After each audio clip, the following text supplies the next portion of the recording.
Aim right, achieve big at KR Mangalam University.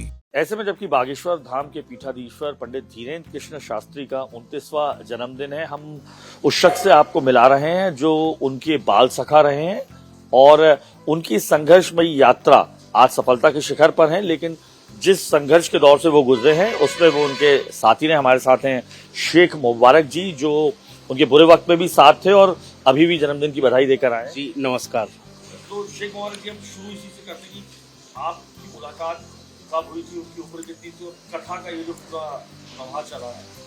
महाराज जी उस समय 13-14 वर्ष के थे जो है, और अचानक ही हमारी जो है उनसे भेंट हुई महाराज जी से। रास्ते में छतरपुर से डेली आना होता था और 50 किलोमीटर के समथिंग है, तो बारिश का मौसम था। अचानक हम लोग एक छाया में पहुंचे, वहाँ महाराज जी बैठे हुए थे।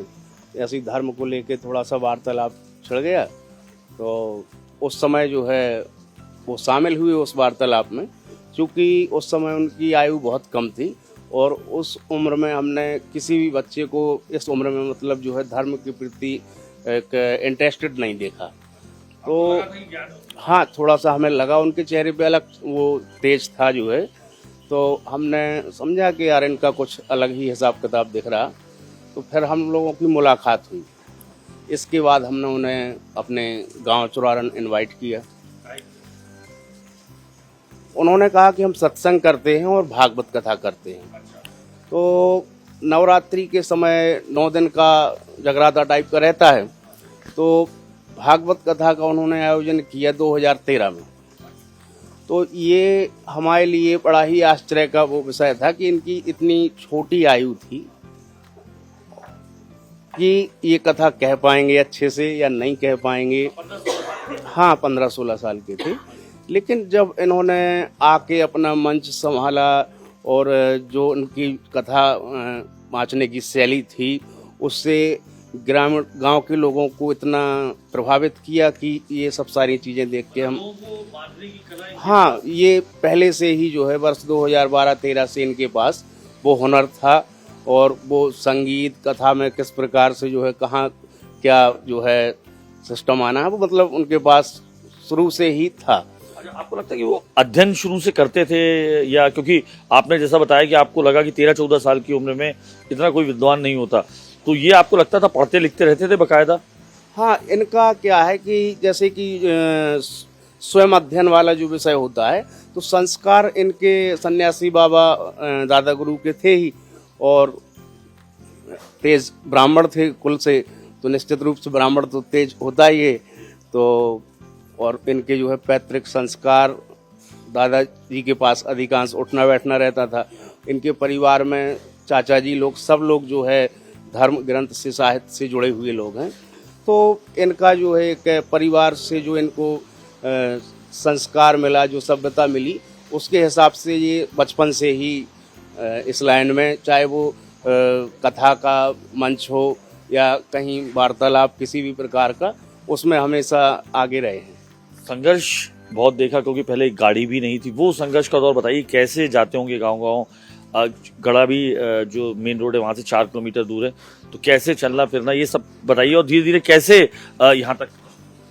संघर्ष की बात की जाए तो यहाँ से हमारा जो है बातचीत हो जाती थी उनसे कि हम आ रहे हैं भैया यहाँ से, तो वो वहाँ से पैदल चलते थे गढ़ा से, और वहाँ बस भी खड़ी नहीं होती थी।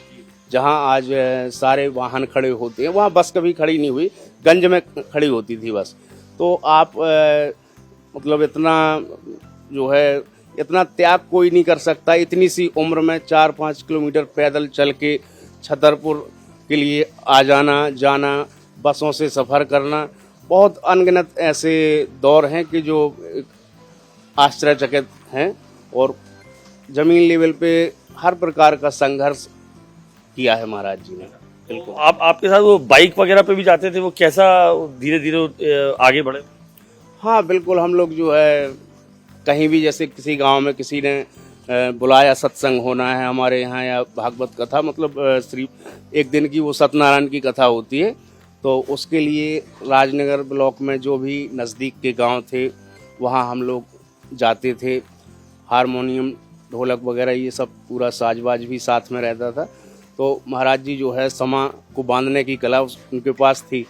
तो अपने राजनगर ब्लॉक के हर एक गांव में हम लोगों ने सत्संग महाराज जी के सानिध्य में कथा वगैरह ये, हाँ, उनके पास इतना ये बड़ा ही आश्चर्य विषय था ये, क्योंकि आप ये देखो कि हमारे यहाँ जो बालाजी की प्रतिमा थी तो हम लोगों को ये पता नहीं था कि उनकी संध्यावत्ती कुछ होती है। तो उन्होंने सारे ग्रामीणों को बुलाया और उनसे कहा कि आप ये बताइए कि अगर आप मेहमान को किसी को बुलाते हैं और उसका सम्मान नहीं करते हैं तो आपसे वो खुश होगा कि अनखुश होगा, क्योंकि हमारे यहाँ हनुमान जी की संध्यावत्ती नहीं होती थी। तो उनका नॉलेज जो है वो एक अपार नॉलेज है। तो सारे ग्रामीणों को उनकी बात जो है सहजता से समझ में आ गई और तब से हनुमान जी की संध्यावत्ती हो रही, सारा गांव प्रसन्न है। बढ़िया धीरेन्द्र महाराज की कृपा। जो उनको उस समय जो भागवत करते होंगे, कथाएं करते होंगे, तो जो चढ़ावा या जो पैसा मिलता होगा, तो चूंकि युवा वय के थे तो अपने ऊपर खर्च करते थे या मित्रों में भी, या जो लोग थे तब भी उनकी बांट के करने की आदत थी, या सब अपने में ही, क्योंकि उम्र कम थी तो निश्चित तौर पे हो सकता है कि अपने ऊपर भी लुटाएं या मित्रों में बांटते थे, या किस तरीके से करते थे? थोड़ा ही बताएं। इस चीज के बारे में बिल्कुल स्पष्ट मुझसे अच्छा कोई बयान नहीं कर सकता। जब प्रथम बार मैंने कहा कि आप चल रहे हैं, लेकिन आप ये बताएं कि हमारे जो कमेटी है लड़कों की, वो बहुत छोटी कमेटी है, हम लोग 10-10, 50-50 रुपए जो है चंदा इकट्ठा करते हैं, और आपकी जो दक्षिणा रहेगी वो क्या रहेगी? तो महाराज जी ने कहा कि मेरी 1 रुपये दक्षिणा होगी।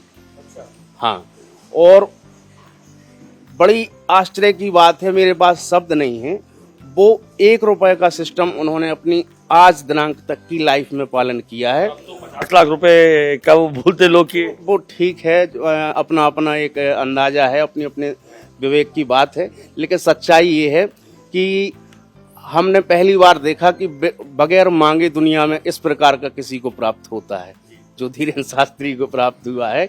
और उनकी 1 रुपये ही 2013 से कथा की फीस थी और आज भी उनका 1 रुपये ही फीस है। मतलब जो अभी तमाम भंडारा है कैंसर हॉस्पिटल में, तो जो श्रद्धालु दे रहे हैं उसी से आ रहा है। बिल्कुल, उससे जो आपका अन्नपूर्णा हुआ, जैसे शाम सुबह दोनों टाइम जो है लोग बाग खाना खाते हैं, हर प्रकार का उसमें भोजनालय में भोजन बनता है, और लोगों का इलाज से संबंधित जो भी सहायता है, कन्या विवाह का तो जग जाहिर है।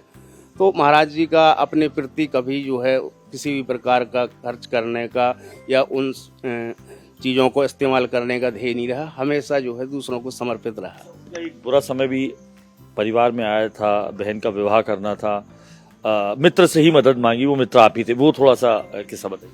इसके लिए हमें जो है निश्चित रूप से जानना होगा कि इस कलयुग में आज भी बालाजी हैं, क्योंकि ये कार्य इतना अद्भुत कार्य है। इससे ये क्लियर होता है कि बालाजी को, देखिए, इंसान की कोई हमारे अंदाज से इंसान किसी लायक नहीं है और किसी की कोई मजाल नहीं है कि किसी के लिए कोई एहसान या कोई ऐसा कार्य कर सके, लेकिन प्रभु की इच्छा, ईश्वर की इच्छा आपसे क्या काम लेने की है और किस पल कौन सा कार्य ले ले, ये बड़ी बात है। तो हमारा अकेला सहयोग नहीं रहा, हमारे सारे सहपाठी, सारे ग्रामीणों का और महाराज जी के जो अन्य मित्र हैं, सबका जो है, हाँ, वो जो है अब महाराज जी का ये बहुत बड़ा बड़प्पन है, और ये है कि मैं उनके साथ हमेशा डटा रहा, मौजूद रहा, इसी को उन्होंने सबसे बड़ी मदद समझा। और वैसे तो मित्रता, दोस्ती, यारी में ये सब चीज़ें, उस समय 20,000 रुपये की मदद हुई थी उनकी, हाँ, बहन की शादी में। और चूंकि जो मदद थी वो हम, अब मेरा नाम उसमें आता है, लेकिन उसमें भी जो है सब पूर्वजों का आशीर्वाद है। मैं तो उस समय किसी लायक नहीं था जी। मुझे लगता है कि चूंकि उन्होंने देखा कि बहन की शादी में एक भाई को किस तरीके से कष्ट होता है, पूरे परिवार को कितना दुख, पैसा इकट्ठा करना कष्ट नहीं, ये तो बहुत हर्ष का विषय होता है, लेकिन चूंकि उन्होंने मजबूरियां देखी, कितनी दिक्कतों का सामना करना पड़ता है, संघर्ष का दौर था उनका, क्या यही वजह है कि वो जो तमाम शादियां आप जो कराते हैं गरीब कन्याओं? निश्चित रूप से आप, मुझे वो दिन आज भी याद है कि करीब 9 बजे का समय था, जिस दिन बहन की शादी थी और मायने का दिन था। उस दिन हम लोग आपस में चर्चा कर रहे थे कि दीवार खाली पड़ी हैं यार, इसमें शुभ स्वागतम या शुभ विवाह वगैरह कुछ नहीं लिखा। तो वो नील वाला जो विषय है, उस समय 2 रुपये 5 रुपये की डिब्बी आती थी नील की, तो दतौन से नीम की वो रस बनाया उसी वक्त और अपने हाथों से जो है शुभ विवाह नील से लिखा। तो महाराज जी ने, इसमें कोई संदेह नहीं है, दुनिया के जो कठिन से कठिन दौर हैं, जिस प्रकार जो है पांडवों ने जंगल में कठिन दौर बिताए हैं, उससे ज़्यादा इन्होंने अकेले जीवन में संघर्ष। हाँ, निश्चित रूप से जो है आज उसी कार्यकाल की वजह से आज इन गरीब कन्याओं का विवाह हो रहा है और ये सच्चाई है जी।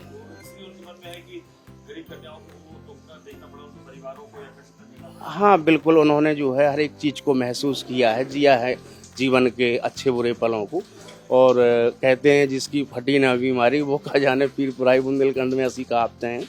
तो उन्होंने जो है अच्छा बुरा सब देखा है, इसलिए जो है इतनी कम उम्र में अच्छे फैसले, जन कल्याण के फैसले वो लेते हैं बेधड़क, और बालाजी उनके साथ हैं।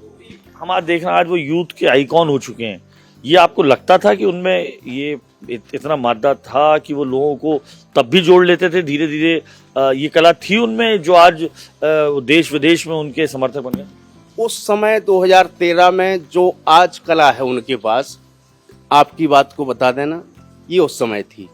सच्चाई ये है, मैं क्यों जुड़ता उनसे भाई? जब मैंने देखा, मैं तो डेली छतरपुर जाता था अपनी प्रैक्टिस पे अपने डॉक्टर साहब के यहाँ।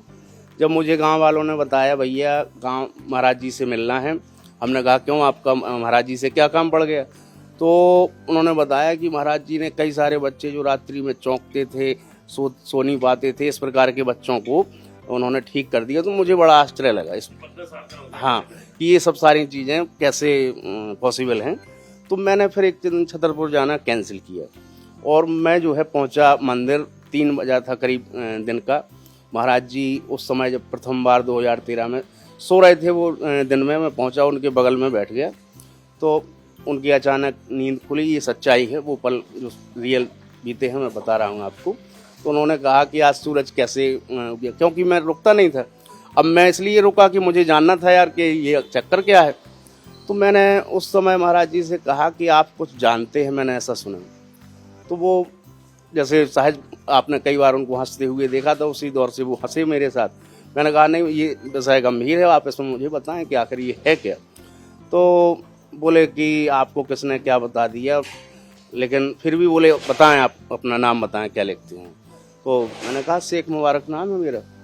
तो उन्होंने उस समय जो है यूँ उंगलियां की और इक्वल टू जो है रियल चीज़ जो मैंने मन में अपने सोची, मैंने उनको सवाल रखा कि आप बताएं मैंने 5वीं पास किस सन में की है और किस समय की है।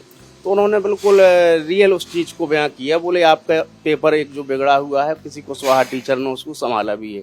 मेरे पैरों तलों से ज़मीन खिसक गई। हाँ, उन्होंने बताया कुशवाहा टीचर ने आपका एक पेपर भी संभाला है। तो अब लेकिन मैं इसके बावजूद भी मैंने उनको डन नहीं किया, क्योंकि मुझे दोबारा से वो चीज़ का वो जानना था। तब मैंने एक हाथ में 5 का सिक्का और एक में तलब गुटका और पीछे की साइड किया, अब बताएं आप। इसके बावजूद उन्होंने जो है बिल्कुल इक्वल टू जानकारी दी। फिर मैंने बालाजी का शुक्रिया अदा किया कि प्रभु आपने शानदार गॉड गिफ्ट दिया है और हमारे महाराज जी हमारे जो है मार्गदर्शक, कथावाचक, और उनके साथ जो है हमेशा इसी प्रकार से रहेंगे। तो जितना उनके बारे में बताया जाए कम है। हमारे साथ शेख मुबारक, वो शख्स जिन्होंने बचपन से लेकर संघर्ष के दौर से सफलता के शिखर तक बाबा बागेश्वर के तप कर निखर कर आने तक की पूरी कहानी इंडिया टीवी को बताई और बताया किस तरीके से उन्होंने, उनके पास लोगों को जोड़ने की शक्ति थी। वही शक्ति आज उन्हें यूथ आइकॉन के तौर पर कम से कम भारत और देश विदेश में देख रही है। कैमरा से प्रदीप त्रिवेदी के साथ अनुराग अमिताभ, इंडिया टीवी।